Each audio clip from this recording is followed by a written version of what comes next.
PANCINGAN BUNYI LOVEBIRD BETINA app. The pros, the cons. If you love keeping and training lovebirds, this app might be a handy companion. Most people get this wrong by assuming it's only for listening to bird sounds, but the surprising truth is that it also offers training tips, daily routines, and audio libraries to stimulate female lovebirds, which can improve their singing and behaviour.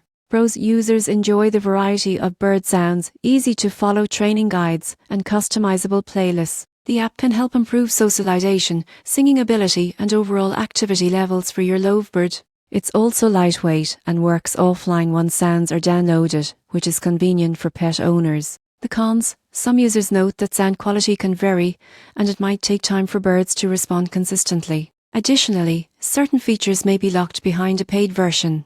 In short, the pros are sound variety, training guidance, and offline use, while the cons are sound quality, inconsistencies, and limited free features. The takeaway: PANCINGAN BUNYI LOVEBIRD BETINA app is great for bird enthusiasts looking to train or entertain their female lovebirds, but patience is key. If this review helped, like and subscribe for more pet care app insights.